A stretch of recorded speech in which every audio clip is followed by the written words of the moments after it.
Hi everyone, back to basic series में आप सबका स्वागत है। My name is Alisha Mahajan and पिछले लेक्चर वीडियो में हमने ट्रायल बैलेंस के 70 एमसीक्यूज करे थे। आज हम डेप्रिसिएशन का चैप्टर स्टार्ट करेंगे और इसको कंप्लीट करने के बाद इसके भी एमसीक्यूज हम रिवाइज करेंगे, जिससे हमारा 11th स्टैंडर्ड का सारा अकाउंट्स कंप्लीट हो जाएगा फ्रॉम द बेसिक्स। सो इसकी मैंने प्लेलिस्ट बनाई हुई है बैक टू बेसिक सीरीज में, जिसमें पूरा बेसिक से हमने इन चैप्टर्स को रिवाइज किया है। जिनको नहीं आता अकाउंट्स वो इस सीरीज को देख सकते हैं, या जिन्होंने गवर्नमेंट एग्जाम की प्रेपरेशन करनी है अपनी रिवीजन के लिए वो इसको कर सकते हैं। ठीक है जी। So let get started without wasting any time.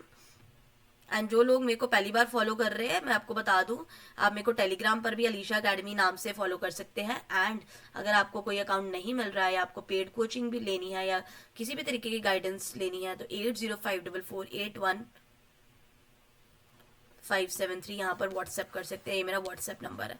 सो let get started without wasting any time. कहते हैं डेप्रिसिएशन क्या होता है। आप सबको पता है डेप्रिसिएशन क्या होता है। जब भी कोई हम एसेट लेते हैं तो उसकी, जब हम फोन भी लेके आते हैं, नया फोन 30,000 का लिया, आप दुकान से निकलोगे नया फोन लेकर तो उसकी वैल्यू साथ में 25,000 हो जाएगी। तो जो डेप्रिसिएशन का मतलब होता है, जो आप एसेट यूज करते हो, एसेट आपने 1 साल के लिए तो नहीं यूज करनी, 2 साल के लिए तो नहीं यूज करनी, 5, 6, 10, 15 जितने सालों के लिए आप उसको यूज करते हो, डेली उसकी वैल्यू कम होती जाती है। हमने, क्योंकि लेट सपोज उस एसेट की वैल्यू 5 साल है, लेट सपोज आप एक फोन 5 साल छोड़ो, आप एक फोन हर 3 साल बाद बदलते हो, मतलब उसकी वैल्यू 3 साल है। तो 3 साल के बाद आपको नया फोन लेना ना, तो उसके लिए फिर से आपको पैसे चाहिए। तो डेप्रिसिएशन का मतलब होता है एक अलग से प्रोविजन इसके लिए हम बनाकर रखते हैं, मतलब अलग से पैसा इकट्ठा करके रखते हैं कि जब ये 3 साल खत्म हो जाएंगे तब हम नया फोन लेंगे, उसके लिए हमारे पास पैसा हो। ठीक है जी। कोई एसेट लेट सपोज 10,000 रुपए की है, हम उसमें 10% डेप्रिसिएशन लगाते हैं।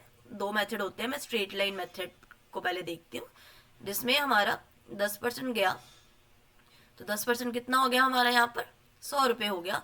तो माइनस करके जो बैलेंस बचता है वो आपका अगले साल का है। इट मीन्स आप इतना इतना 10-10% बचा रहे हो पैसा, कि आने वाले टाइम में जब मुझे दोबारा से फोन लेना पड़े तो क्या मेरे पास उतने पैसे बन जाते हैं। सो डेप्रिसिएशन का एक मतलब है आपके एसेट की वैल्यू डेली कम होती रहती है। ठीक है जी। So continuous decrease in the value of asset due to wear and tear. Wear and tear मतलब यूज करने से खराब, टेयर हो जाती है, खराब हो जाती है। ठीक है जी। उसकी वैल्यू डिम्यूनिशन, कम होती जाती है। ठीक है जी। टाइम के साथ, यूज के साथ, कई बार टाइम के साथ उसकी वैल्यू खत्म हो जाती है कि अब तो ये यूज का नहीं, अब तो नई टेक्नोलॉजी की यूज करनी पड़ेगी। ड्यू टू टेक्नोलॉजी चेंज, किसी भी कारण उस एसेट की वैल्यू खत्म होने लगती है, तो उसे हम डेप्रिसिएशन कहते हैं। सो फीचर्स एक बार पढ़ लेते हैं। Decline in the book value. Book value मतलब कॉस्ट वैल्यू, जिस पर हमने बाय करा था, बॉट वैल्यू। कहते हैं ये लॉस ही है ना एक तरीके का, क्योंकि वैल्यू कम हो रही है due to effluxion of time, time के साथ यूसेज, उसको बार बार यूज करने से। ऑब्सोलिसेंस, ऑब्सोलिसेंस मतलब उसकी वैल्यू कम हो जाती है, ऑब्सोलीट हो जाती है, खत्म होने लगती है, कम होने लगती है ड्यू टू टाइम, टाइम के साथ उसकी वो हो जाती है। कॉन्टिन्यूस प्रोसेस, हर रोज कम होती है वैल्यू, कॉन्टिन्यूस प्रोसेस है।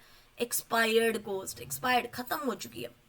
सो डिडक्ट करना पड़ेगा हमें प्रॉफिट निकालने से पहले। एक बहुत इंपॉर्टेंट पॉइंट है, नॉन कैश आइटम है, इसमें हमारा कैश कम नहीं हो रहा, ये नॉन कैश एक्सपेंस है, पर फिर भी इसमें हमारा कैश नहीं कम जा रहा है क्योंकि एसेट तो हमने खरीदी हुई है। बट ये राइटिंग ऑफ कैपिटल एक्सपेंडिचर को कि बाद में हमें खर्चा बड़ा करना पड़ेगा, उसके लिए हम अलग से प्रोविजन बना के रखते हैं, लेकिन ये नॉन कैश एक्सपेंस है। सो डेप्रिसिएशन के लिए लिख लीजिए बड़ा बड़ा, सबसे इंपॉर्टेंट टॉपिक पॉइंट है ये, नॉन कैश एक्सपेंस है। अब कहते हैं डेप्रिसिएशन डिप्लीशन एमोर्टाइजेशन से डिफरेंट है। कैसे? अब डिप्लीशन का मतलब क्या होता है? कहते हैं डिप्लीशन ज्यादातर वर्ड यूज होता है माइंस में, क्वेरीज में, जहां पर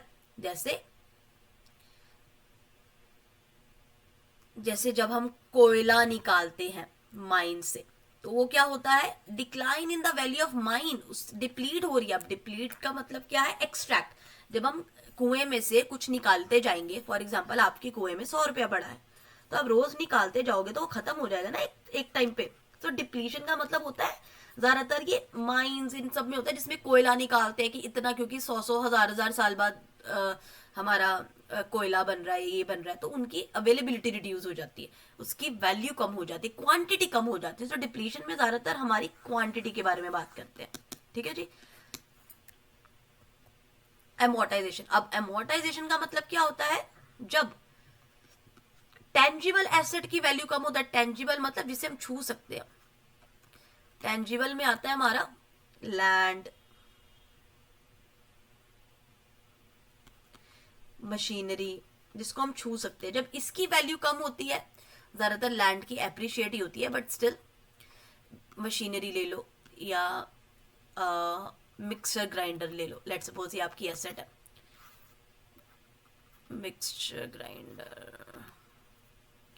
सो जब इनकी वैल्यू कम होती है, ये टेंजिबल है जिसको हम छू सकते हैं, उसको डेप्रिसिएशन कहते हैं। लेकिन जब इनटेंजिबल एसेट्स, जैसे पेटेंट, आपने कोई अपना फॉर्मूला पेटेंट करवाया है, जैसे कोको कोला का होता है, उसका जो फॉर्मूला है कोको कोला कैसे बनती है, कॉपीराइट, आपने कुछ लिखा है उसको कॉपीराइट करवा लिया। ट्रेडमार्क, आपके व्यापार का कोई ट्रेडमार्क है, कोई सिंबल है, फ्रेंचाइजी, गुडविल, ये इनटेंजिबल एसेट्स होती है। इनकी जब वैल्यू कम होती है उससे एमोर्टाइजेशन कहते हैं। सो टेंजिबल एसेट की वैल्यू को कम होने को डेप्रिसिएशन कहते हैं, इनटेंजिबल एसेट की वैल्यू को कम होने को हम एमोर्टाइजेशन कहते हैं। ओके, अब डेप्रिसिएशन को कैलकुलेट करने के दो मेथड्स हैं, इसको हम डिस्कस करेंगे नेक्स्ट लेक्चर वीडियो में। So stay tuned for the same, take care guys, bye bye, see you.